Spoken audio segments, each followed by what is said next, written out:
तो दोस्तों नमस्कार। आशा करता हूँ कि आप सभी स्वस्थ होंगे और मस्त होंगे।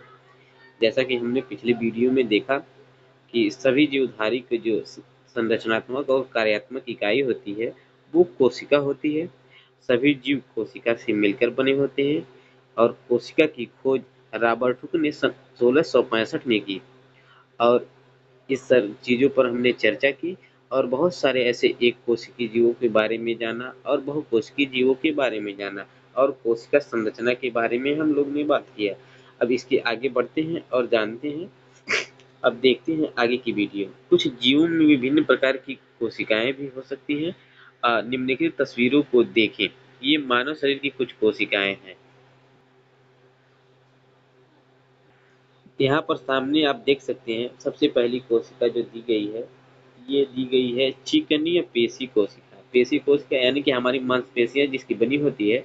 हमारे शरीर में चारों तरफ आप देख सकते हैं बहुत सारी मांसपेशियां हैं। वो इस प्रकार की कोशिकाओं से मिलकर बनी हुई है। ये जो दूसरा कोशिका दिया गया है ये रुधिर कोशिकाएं होती है। रुधिर कोशिकाओं यानी कि हमारे शरीर में जो रक्त बहता है, जो ब्लड बहता है, ये कोशिकाएं रुधिर कोशिकाएं कहलाती हैं। रुधिर कोशिकाएं एकमात्र ऐसी कोशिकाएं हैं जो तरल रूप में पाई जाती हैं।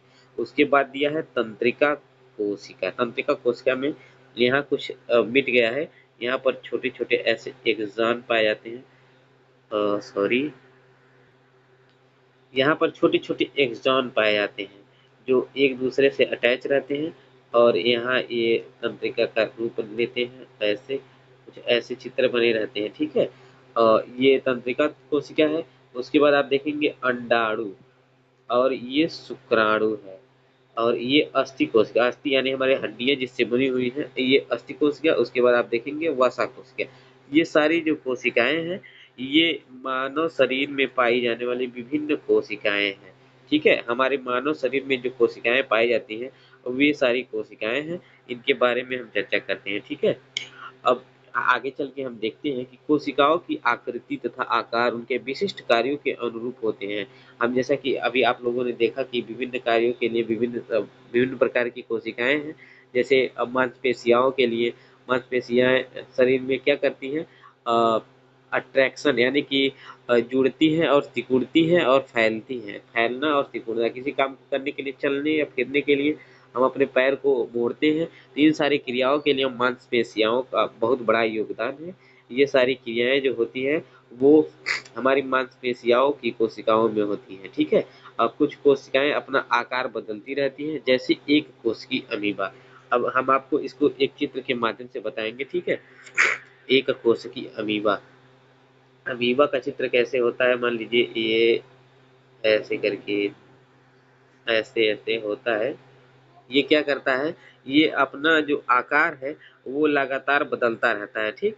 अमीबा के अंदर बहुत सारे चीजें पाई जाती हैं। ये एक कोशिकीय जीव होता है, ठीक। अब इसके बाद हम देखेंगे कुछ जीव में कोशिका का आकार लगभग स्थिर रहता है। जैसे प्रत्येक प्रकार की कोशिकाओं के लिए विशिष्ट होता है। उदाहरण के लिए तंत्रिका कोशिका। अब आप देखेंगे मानव तंत्रिका कोशिका जो होती है वो कभी आकार नहीं बदलती और उसमें कोशिका विभाजन नहीं होता है, ठीक है। प्रत्येक जीवित कोशिका में कुछ मूलभूत कार्य करने की क्षमता होती है जो सभी जीवों का गुण है। एक जीवित कोशिका के मूलभूत कार्य कैसे करती है, हम जानते हैं कि बहुकोशिकीय जीवों में श्रम विभाजन होता है जैसे कि मनुष्यों में। अर्थात इसका अर्थ यह है कि शरीर के विभिन्न अंग विभिन्न कार्य करते हैं। जैसे मनुष्य के शरीर में हृदय रुधिर को पंप करता है, हृदय रुधिर को पंप करता है यानी कि शरीर में हमारा हृदय है, जो दिल है वो पाया जाता है, वो क्या करता है, रुधिर को पंप करता है शरीर के सभी भागों में खून को पहुंचाने के लिए। वो क्या करता है, रुधिर को पंप करता है। तथा जो अमाशय हमारा पेट है जिसको बोला जाता है अमाशय है, वो भोजन का पाचन करता है, ठीक है। इसी प्रकार एक कोशिकीय में भी श्रम विभाजन होता है। एक कोशिकीय जीव में श्रम विभाजन कैसे होता है, वास्तव में ऐसे प्रत्येक कोशिका में भी कुछ विशिष्ट घटक होते हैं जिसे कोशिकांग कहते हैं। जैसे हम लोगों में बहुत सारे अलग अलग अंग पाए जाते हैं, उसी प्रकार एक कोशिकीय जीवों में उनके एक कोशिकांग पाए जाते हैं। एक ही कोशिका के क्योंकि वो बने होते हैं, उनकी कोशिका एक ही कोशिका की बनी है, इसलिए उनके अलग अलग कार्यों को करने के लिए अलग अलग कोशिकांग बने होते हैं, ठीक। प्रत्येक कोशिकांग एक विशिष्ट कार्य करता है। जैसे कोशिका में नए पदार्थ का निर्माण, अपशिष्ट पदार्थों का निष्कासन, ठीक। उसके बाद कोशिकांगों के कारण ही एक कोश की एक कोशिका जीवित रहती है और अपने सभी कार्य करती है। ये कोशिकांग मिलकर एक मूलभूत इकाई बनाते हैं, जिसे कोशिकांग मिलकर एक मूलभूत इकाई कहते हैं, जिसे कोशिका कहते हैं।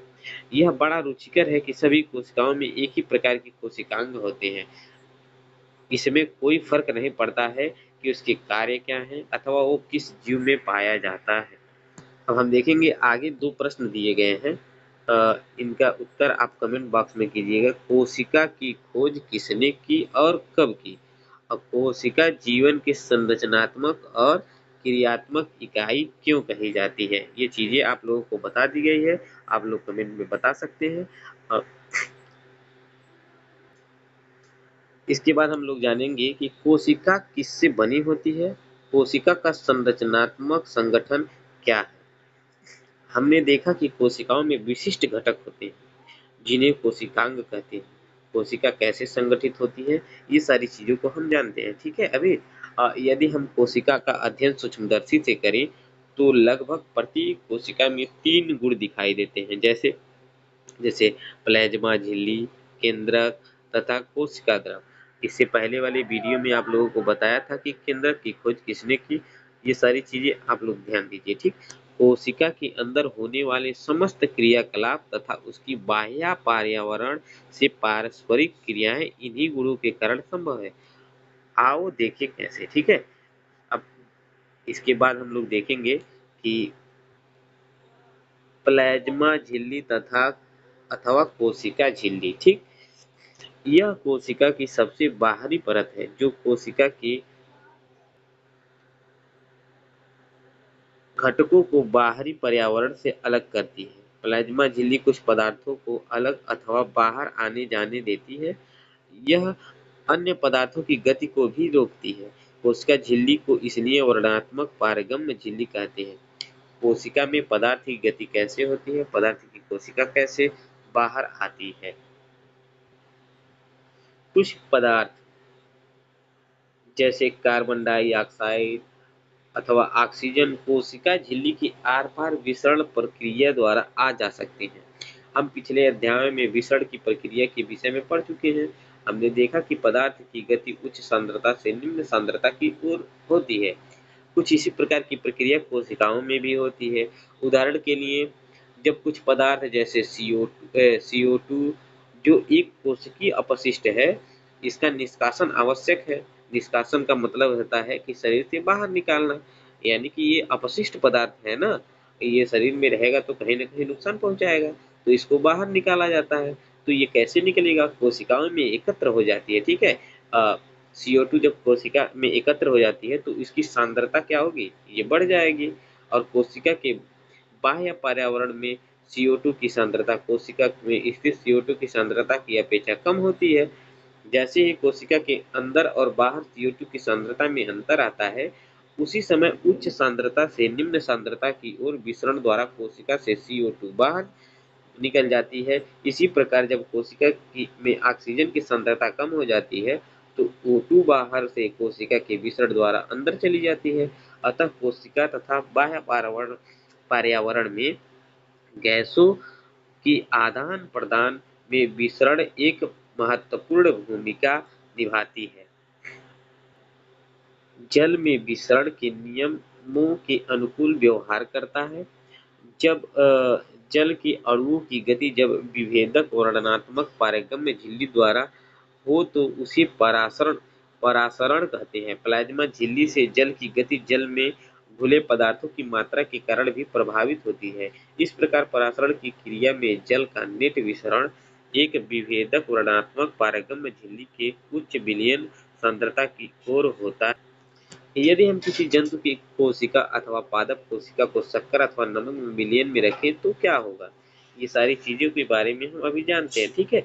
निम्नलिखित 3 घटनाओं में से एक घटना हो सकती है, जैसे कि यदि कोशिका में तनु विलयन वाले माध्यम अर्थात जल में शक्कर अथवा नमक की मात्रा कम और जल की मात्रा ज्यादा हो है में रखा गया तो जल का परासरण विधि द्वारा कोशिका के अंदर चला जाएगा। ऐसी विलयन को अल्प परासरण दाबी विलयन कहते हैं। उसके बाद जल के अणु झिल्ली के दोनों ओर आवागमन करने के लिए स्वतंत्र होते हैं, लेकिन कोशिका के अंदर जाने वाले जल की मात्रा कोशिका से बाहर आने वाले जल की मात्रा से अधिक होगी। इस प्रकार शुद्ध परिणाम यह होगा कि जल की कोशिका के अंदर गया, उससे कोशिका फूलने लगेगी। दूसरा, यदि कोशिका को ऐसे माध्यम विलयन में रखा जाए जिसमें बाह्य जल की सांद्रता कोशिका में स्थित जल की सांद्रता से ठीक बराबर हो, तो कोशिका झिल्ली से जल में कोई शुद्ध गति नहीं होगी। ऐसे विलयन को समपरासी विलयन कहते हैं। जल कोशिका झिल्ली के दोनों ओर पाया जाता है, लेकिन जल में जो मात्रा अंदर गई उतनी ही बाहर जाती है। इस प्रकार व्यापक रूप से जल की कोई गति नहीं हुई, इसलिए कोशिका में माप में कोई परिवर्तन नहीं आएगा। यदि कोशिका के बाहर वाला विलयन अंदर के घोल से अधिक सांद्र है, तो परासरण द्वारा कोशिका से बाहर आ जाएगा। ऐसे विलयन को अति परासरण दाबी विलयन कहते हैं। पुनः जल की कोशिका झिल्ली के दोनों ओर आ जा सकता है, लेकिन इस स्थिति में अधिक जल बाहर आएगा और कम जल अंदर जाएगा, इसलिए कोशिका सिकुड़ जाएगी। परासरण इस प्रकार विसरण की एक विशिष्ट विधि है, जिससे वर्णात्मक झिल्ली द्वारा गति होती है। आओ निम्नलिखित क्रियाकलाप करें। क्रियाकलाप जो दिया गया है 5.3, इसको हम अगली वीडियो में देखेंगे। तब तक के लिए धन्यवाद। नमस्कार।